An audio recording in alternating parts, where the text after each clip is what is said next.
আব্বা দোয়া করবেন, ইন্টারভিউ দিতে যাচ্ছি। দোয়া করতে করতে আমার মুখই ব্যথা হয়ে গেছে, তাও তো তোর চাকরি হয় না। আব্বা আমি তো চেষ্টা করতেছি কিন্তু চাকরিতে হচ্ছে না। কি এমন চেষ্টা করিস যে চাকরি হয় না? কত আশা ছিল ছেলের টাকায় বসে বসে খাবো, আমার হচ্ছে পুরো কপাল, উল্টা আরো আমাকে ছেলেকে পালতে হয়।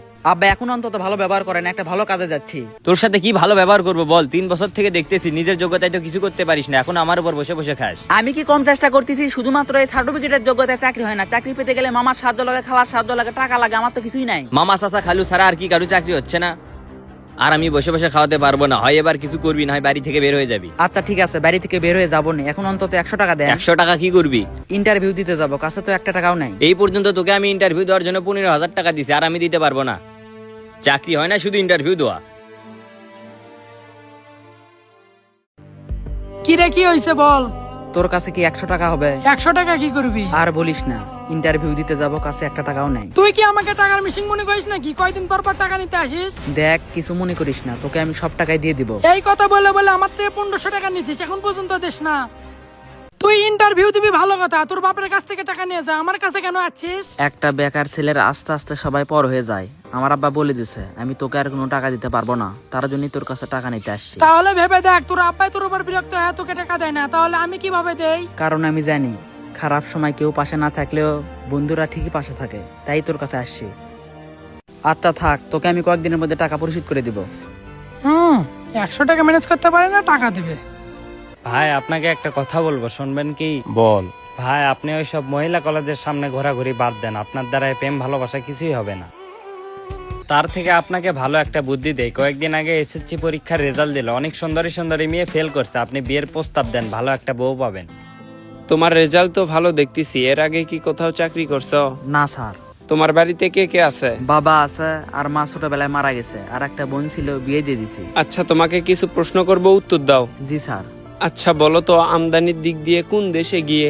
Sir Germany. গুড। আচ্ছা কারো কি রেফারেন্স আছে? না স্যার। এর আগে কয় জায়গায় ইন্টারভিউ দিছো? স্যার অনেক জায়গায় দিছি। তাহলে চাকরি হয়নি কেন? স্যার আমি সব জায়গায় ইন্টারভিউ ভালোই দিছি, কিন্তু ইন্টারভিউ শেষে আমার কাছে টাকা চাইছে, টাকাও দিতে পারিনি, চাকরিও হয়নি।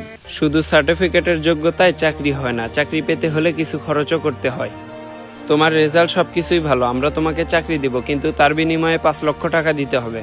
স্যার এত টাকা? তুমি আবার মনে করো না এই টাকা আমি খাবো। স্যার এত টাকা দেওয়া তো আমার পক্ষে সম্ভব না। এই চাকরি নেওয়ার জন্য আমাকে 10 লক্ষ টাকা অফার করছিল, তাও আমি দেইনি। তোমাকে আমার পছন্দ দেখে তোমাকে 5 লক্ষ টাকায় দিচ্ছি। স্যার এত টাকা দেওয়া সম্ভব না। তাহলে আর কি করার, তাহলে আসতে পারো। করিম, এখন কি তোর ছেলেকে তুই বাড়িতে বসে বসে খাওয়াস? আনিসার ভাই, আমাকে আর লজ্জা দিবেন না। ওইরকম ছেলেকে বাড়িতে রাখিস কেন? বাড়ি থেকে বের করে দে। আজকে ইন্টারভিউ দিতে গেছে, দেখি কি হয়। তোর ছেলে কুশলী, ওর দ্বারা কিছু হবে না, তার থেকে ভালো একটা অটো কিনে দে। দেখি কি করা যায়। এখন যদি কিছু না করে পরে কিন্তু ভিক্ষা করে খাওয়া লাগবে।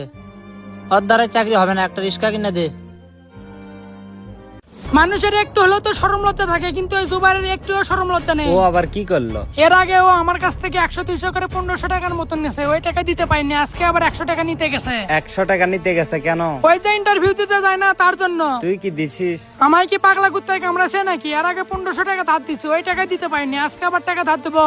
তুই কিন্তু কাজটা ভুল করছিস। আমি আবার কি ভুল করলাম? দেখ, জোবাইর তোকে আপন মনে করে, এই জন্য তোর কাছে টাকা নিতে গেছে, তুই কিন্তু কাজটা ঠিক করিসনি। এমন আপন মানুষের দরকার নাই যে বারবার টাকা ধার নিতে আসে। শোনো, এক মানুষের কিন্তু সব সময় খারাপ সময় থাকে না, ভালো সময় আসে। তুই কিন্তু ওর সাথে অন্যায় করছিস। তাহলে তুই টাকা দিতি। আমার কাছে তো আসেনি। থাকতো, তোর সাথে কথা বলতে বিরক্ত লাগতেছে। কিরে, চাকরি হলো? না হয়নি। আমি তো আগেই জানতাম তোর চাকরি হবে না, তাও শুধু শুধু গেছিস। এই পর্যন্ত 100টার মতো ইন্টারভিউ দিলি, তাও তো চাকরি হলো না। আব্বা আমি ইন্টারভিউ ভালোই দিছি। ভালো দিছিস, তাহলে চাকরি হলো না কেন? আজকে দিনের মধ্যে যদি 5 লক্ষ টাকা জমা দিতে পারি তাহলে আমার চাকরি হবে। শুধু তোর চাকরি হতে টাকা লাগে, আর মানুষের টাকা লাগে না। আমি আর বসে বসে খাওয়াতে পারবো না, ওইসব চাকরি আসা বাদ দে, এবার কিছু একটা কর। মানুষ বলে খারাপ সময় নাকি আপন মানুষেরা পাশে থাকে। আপনি তো আমার আপন মানুষ, তাহলে আপনি আমার পাশে কেন থাকেন না? বন্ধু বান্ধবেরা আমার সাথে মিশে না, আপনারা আমার সাথে বাড়িতে খারাপ ব্যবহার করেন। জানেন আব্বা, আমি না রাতে ঘুম পারি না, সারা রাতে টেনশন করি। বাড়িতে বসে থাকার টেনশন কর, তাহলে সব হবে। তোর যদি শরম লজ্জা থাকে তাহলে ওই মুখ আর আমাকে দেখাবি না।